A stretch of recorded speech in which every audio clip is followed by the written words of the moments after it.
shit. Mukhang naligaw tayo. Ito na masukal na to. May nakita akong kakaibang struktura sa isang isla na bahagi ng lawa ng Laguna gamit ang Google Map. Maaga pa lang ay pinuntahan na namin ang isla upang alamin kung ano ang sirang strukturang ito. Ito ay mapapanood sa part 1 ng video, ang Mysterious Island. Sa video ito, sinubukan natin mag 3 AM challenge para alamin ang tinatagong sikreto ng isla sa dilim ng gabi. Totoo nga ba ang mga kwento o guni-guni lamang ang lahat? Panoorin ang aking nakakapangilabot na karanasan.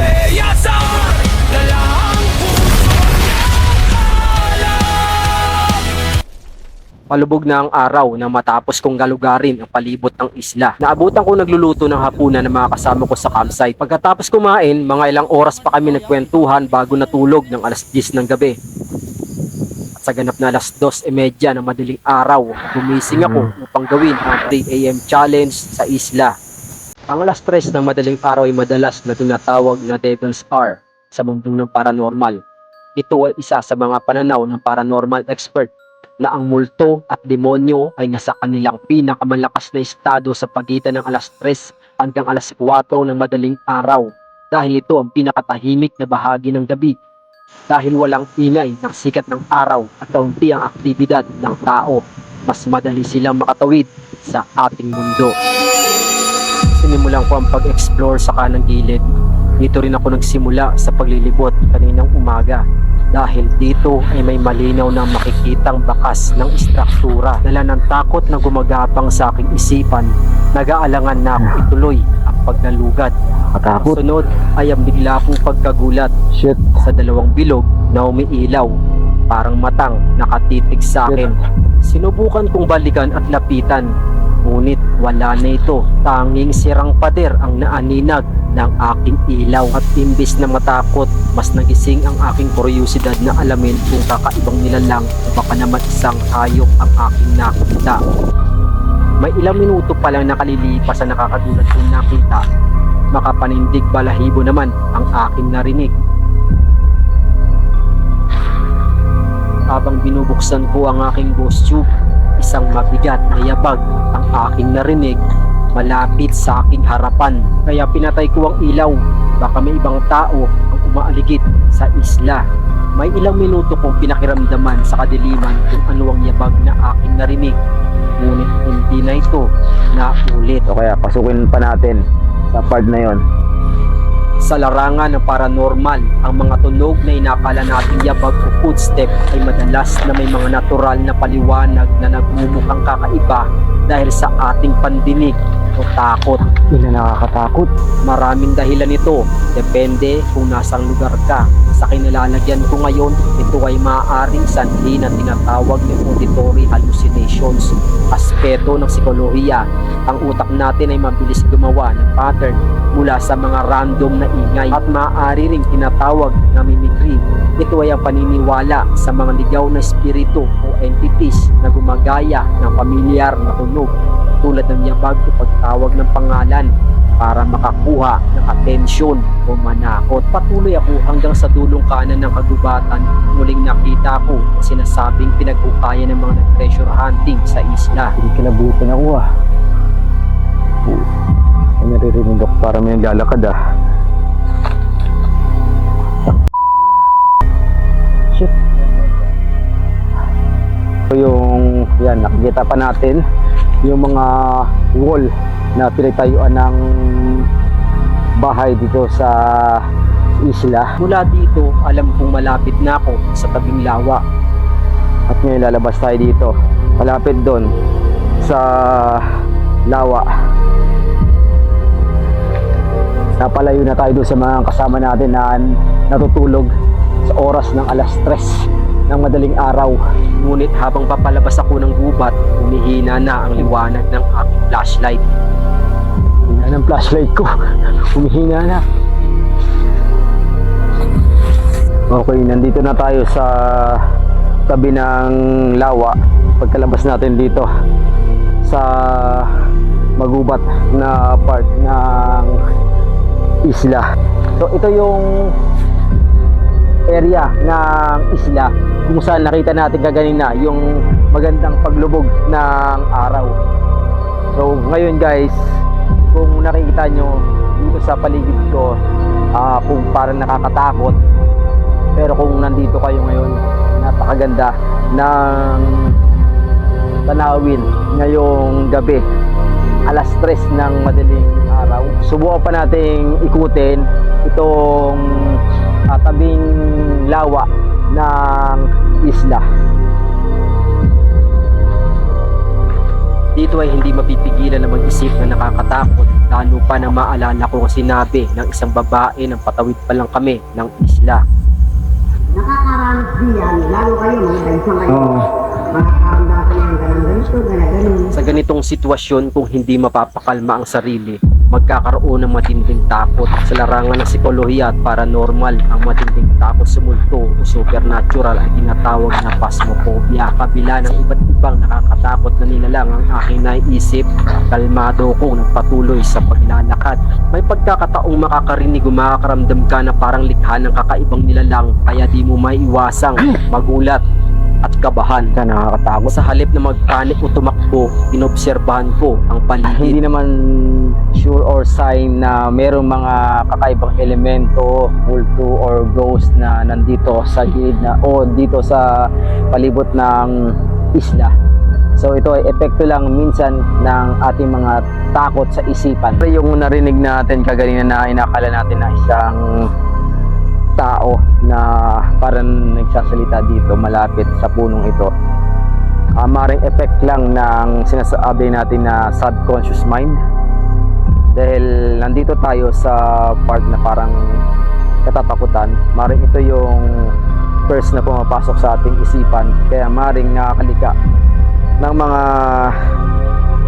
nakakatakot na naririnig yung ating isipan. Kaya nag-observe tayo, nagtagal tayo ng ilang minuto dito. Pero hindi na naman naulit yung narinig natin.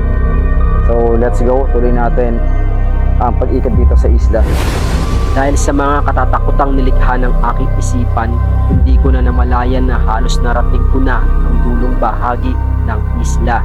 So nandito na tayo sa pinakadulong kaliwang bahagi ng isla. So ito, yan, tubig na. At doon, maaari naman nating galugarin pa hanggang dun sa gilid, pero mababasa na yung paa natin. At mukhang unsafe. So ngayon dito subukan nating pasukin yung hindi pa natin inasok kanina para may daan. So madilim na part na to. Parang maraming ahas na dito. Puro basura.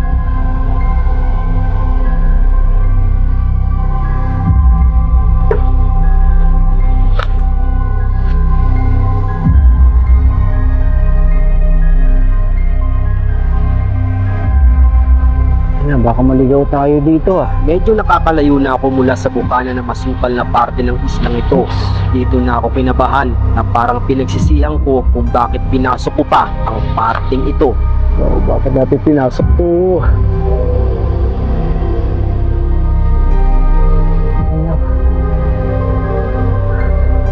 Baka hindi tayo makalabas dito ah. Kahit nag-aalangan, itinuloy kong pasukin ang lugar na to. Nakakala kong may lagusan papunta sa aming campsite. Pero habang papalayo ako, mas lalong sumusukan ang lugar hanggang makita kong wala nang lagusan ang aking daraanan. Yan, masukal na to. Kaso layo na. Ngayon, kailangan natin bumalik ulit doon sa tabing lawa. Medyo napalayo tayo. So sana hindi tayo maligaw. Sa aking pagbalik palabas ng gubat, mga ilang minuto pa akong naglakad sa nakakatakot na katahimikan. At sa parting madilim, nakala ko ito na ang palabas ng gubat. Pero, Oops! Oh shit! Mukhang naligaw tayo. Bakit medyo malalim na tubig na to? So guys, mukhang naligaw tayo. Bigla na lang wala tayong matawiran dito. Dito tayo lumabas. Ayun, nakikita nyo, bigla naging lawa na yung pinalabasan ko. Balik ulit tayo sa gubat. Ito na. Sa tansya ko may 5 minuto pa ako naghanap ng palabas sa gubat. Shit, saan yan? Gusto ko na sanang sumigaw para humingi ng tulong sa aking mga kasama.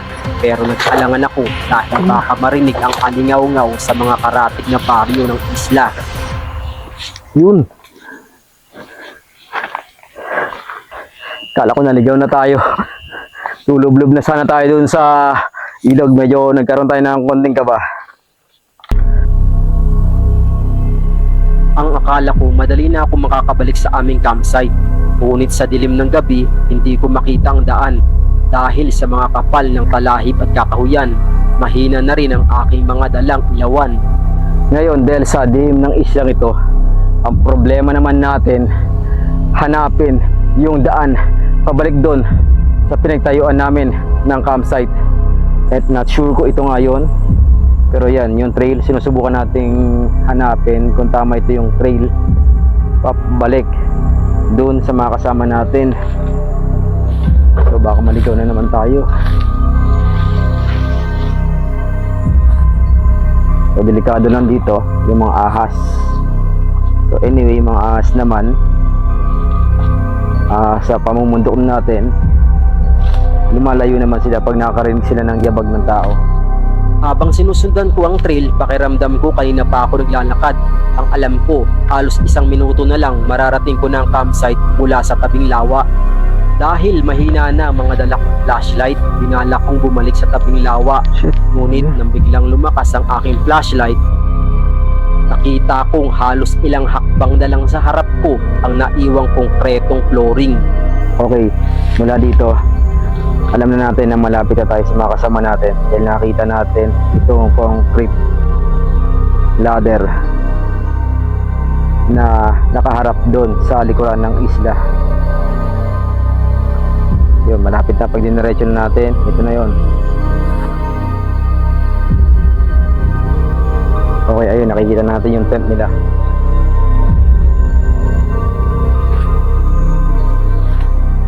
Ayun. So ganun lang kalapit guys mula doon sa concrete ladder. At ito na yung tent. Yun, may umihilig pa.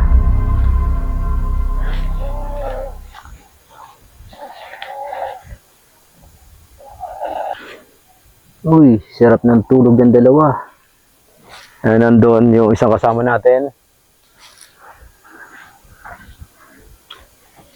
na mahimbing ding natutulog. So ito yung hammock natin guys.